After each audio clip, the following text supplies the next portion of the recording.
Bizarre Brain Comics.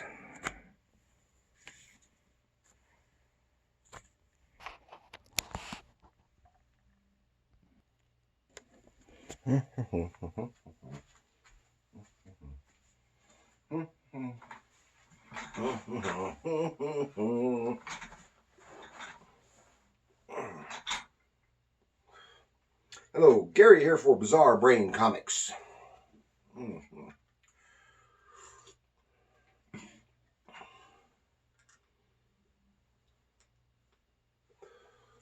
This is where I like to take a look at some older comics, talk about a little bit about the characters and the creators, and then examine the stories and the art.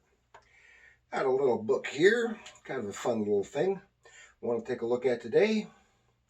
This is Wally the Wizard, #1 from Star Comics.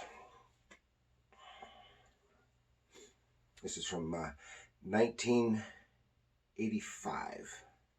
Let's take a look in the big book of knowledge.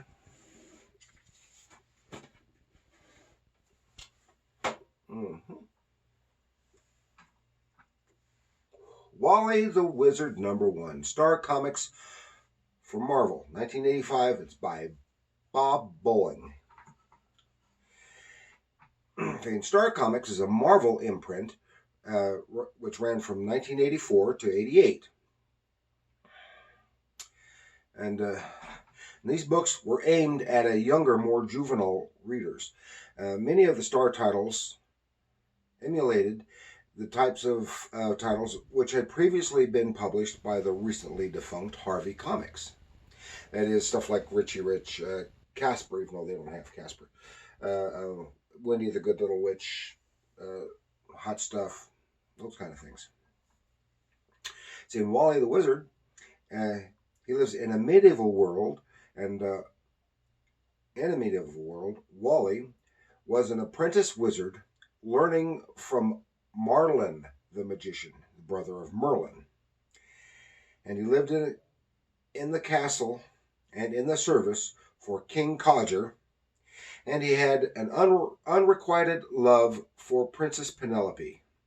And this ran for, I think it was 13 issues. Now, Wally is just a kid. I would say 11, 12, somewhere like that. Pre-puberty, or just the very beginnings of puberty. So maybe that's why he's in love with Princess Penelope. And Bob Bolling wrote and drew this. I couldn't find anything about who actually created the character. Bob Bolling, is a American cartoonist. He was born in 1928, and he is still around.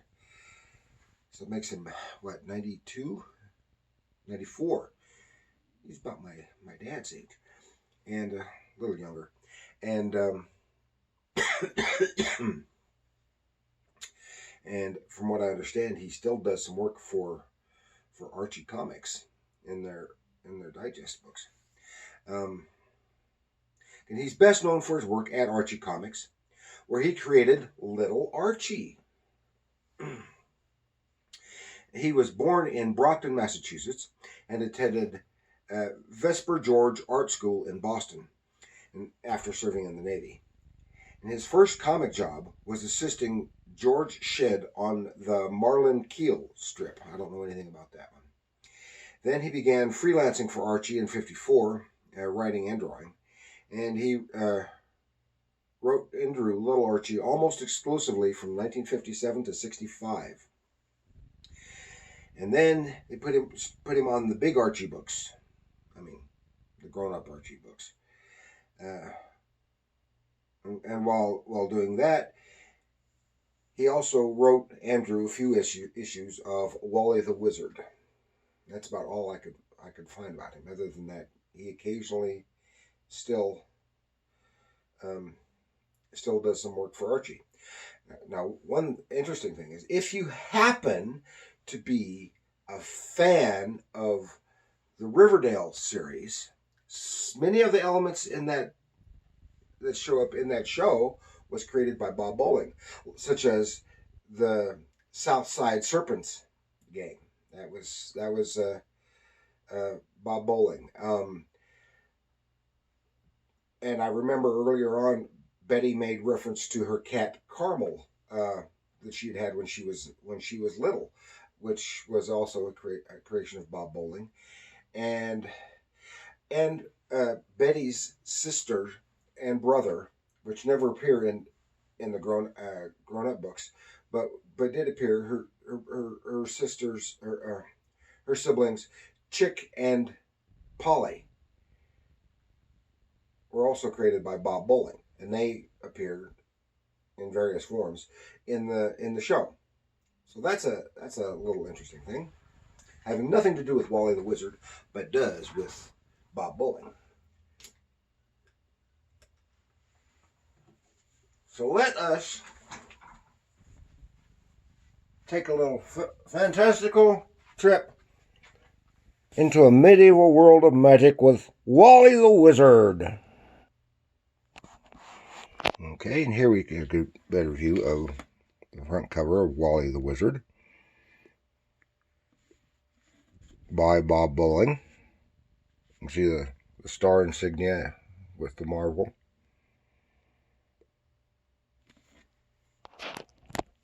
So this was a direct market book. You can see by the didn't have the barcode there in the price box. Now, I really of what little bit I've seen. I read Wally way back when, but a little bit I've seen in rereading some stuff, I really like the Bob Bolling stuff better than what I've seen of the others. I mean, and even that, it's just marginal. It's just I just like it. Like here we have issue 2. I have a few other issues as well. I think another one by Bob Bolling, but they had various creative teams. It's like they had no steady team on this title. That may have been a downfall,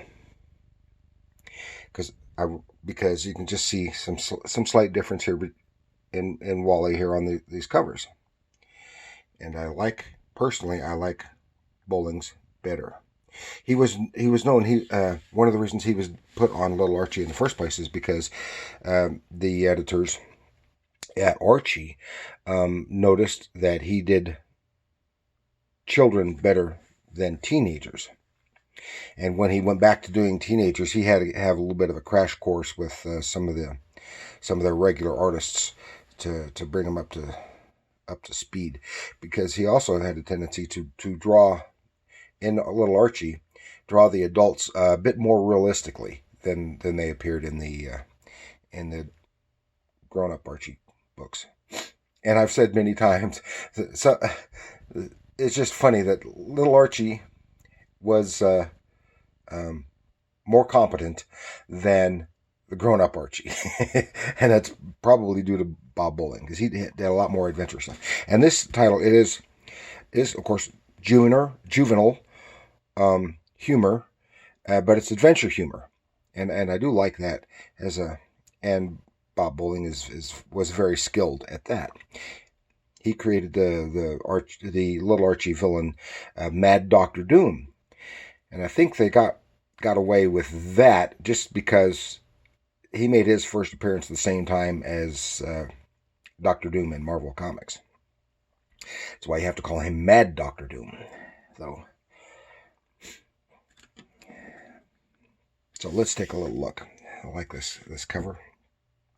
Got some little jokes here, like there in the background. A map of the world, and it's just flat. Shows it flat. Dragon flying by it outside, and then this demon. I guess this little demon is a recurring character, not in every issue, and he is kind of friends with Wally. Okay, take a look. And this is a real nice, especially the splash panel right there, and I like the undefined panel border there. Then with then down here, the panels surround little doodads around the panels. So I thought that was really nice. And this is a real nice view of a fantasy type castle. And then it simplifies for the rest of it. And this is where we're introduced to Wally and his mentor, Marlin, the wizard, the magician. But Marlin isn't exclusively in with into magic, because he's got a telescope and other stuff, and he's talks about science. So he tells Wally to do stuff with or pay attention to science and the world around him, not just to the magic. And here we meet his friends, and I'm Conrad, and I forgot the other one's name right now. Jay and Conrad, I think. Yeah, and they're scuffling around and not accidentally knock over some stuff in the laboratory, and poof, this little demon pops up. And he says, "Thanks for releasing me, kids. I haven't seen the light of day in years." And then poof, and here they got a little tie to Spider-Man, because the other kids just run off frightened. The kids, for some reason, this face goes over big with the kids in the future. The future? Yeah, I do a lot of time traveling in the off season. And then poof, his face is back. And then pop, he's gone. So he has to go run an errand for Marlin.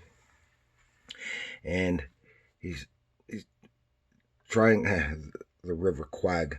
I like this, the little jokes like that, like the river quag. They have other little sight gags in here too. And he's going to take a shortcut across through the dark forest, the black dark forest, and says not supposed to go through there because of the dragon alert. But he's going to. So I probably won't see a dragon. I'll make a quick dash through there. And he's going, and here's the raw. And then we see an ad for Royal Roy, which is just a ripoff of Richie Rich. And it is a dragon knocking down trees, and and the dragon's kind of said, "You're small. You don't want to eat me. I'm so small." Says, "You're small. That's why I need your help." Yeah, the dragon needs help. Turns out that baby dragon has fallen down a well, so it kind of forces Wally to go down the well and helps the baby dragon up. Oh, see, and that's some really nice work on that dragon. Very nice. I just some lovely line work. It helps. It's a two-headed baby dragon, and then the mama dragon, or papa dragon, whichever happens to be, goes off, leaves Wally alone. So he rushes back to his errand. Goes to the royal barge. He takes this, and he makes this delivery to the royal barge. And there he goes. "Nice seeing you again, Penny." And Pen for Penelope. But the little girl who's the princess's handmaid, Elena, she's got a crush on Wally. Wally's got a crush on Penelope, and Penelope is so snooty she thinks he's beneath her. And now we change scenes because now the royal barge is heading out to sea, and there we see. How can it be? From far out in the moors rises a rocky promontory resembling a huge boil, and resting upon it like a bloated tarantula, Bloodmire Castle.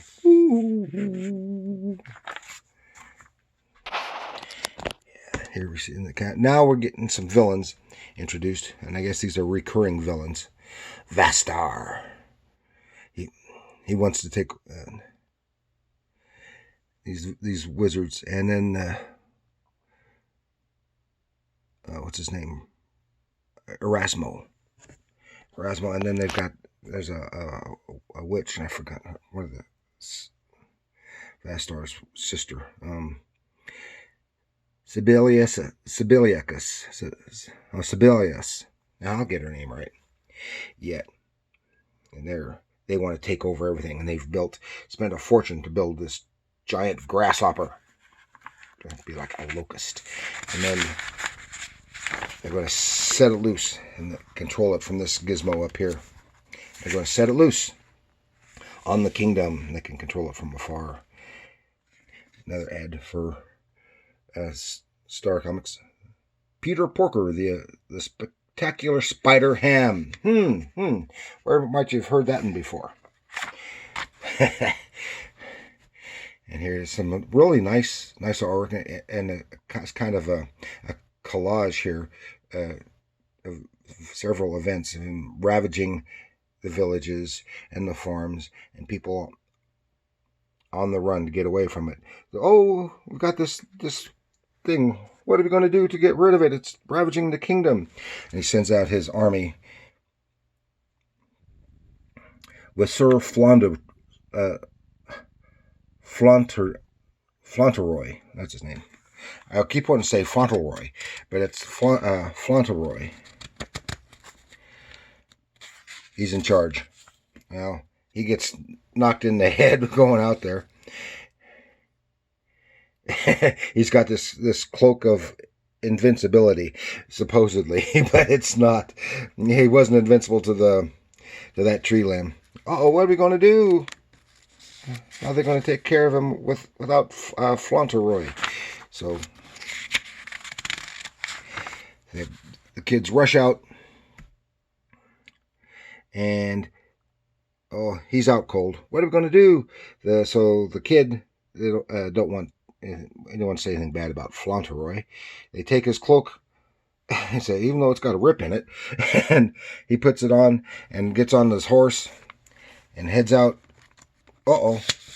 There's the creature, and he's really relying on that cloak, and races away to distract the critter while the royal family makes its getaway.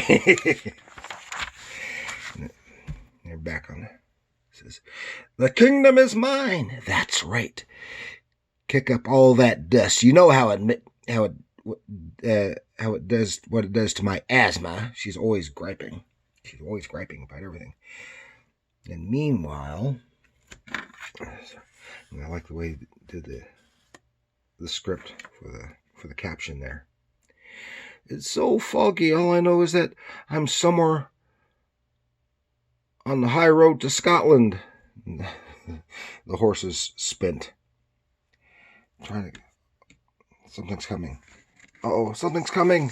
What is it? And we change scenes. Disaster strikes for the royal family. Their coach crashes, and the driver and the horses run off. Some really nice looking horses, too. Really nice looking horses. And they're being confronted by the locust, the grasshopper. It says, "Look! Coming out of the heavens," says the princess. And it's Wally on the back of the dragon. He says, "This one favor and that's it." So, okay. Yeah, okay. And he's zooming around, distracting the thing. Oh, this is really nice. It's some really nice visual storytelling, and it makes it kind of exciting, very adventurous. The way he zooms down, picks up the mechanical locust, and flies high. He says, "What are we going to do? Now what are we going to do with the locust?" "We're going to drop it into the sun," says the dragon. "We?" Yep. And the dragon's flying higher and higher and higher. Says, This is the one favor I'm doing for you. If you can't abide space, that's your problem." So he's going higher and says, "Oh, it's going to get too hot." Well, he'll be gone long before then, because it's going to get cold the higher he gets. But see, he's He's a wizard's apprentice, but he also has learned about science. So he uses the cloak and the ties on his leggings, and he makes himself a parachute and jumps to what should be to safety, but it was torn. It had a small tear, and it's torn more and more, and he falls, and he's falling. Uh-oh, what am I going to do? And then pop! What? Somebody grabbed him. It was the demon from earlier on. Gorg. Yes. Hi, kid. I was just flapping through a parallel dimension when I picked up your distress vibes. Vibes? What are vibes? They said he basically says he's detected he was in trouble. He wanted to come help him. And the villains are defeated. Wally is safe. The kingdom is safe. And now here he is looking. Marlin is looking through the telescope, saying, "Oh, there's something new. There's something new." See, it all started with Wally saying something about the sky. The stars were just holes in a bowl over the world, and here now he sees that.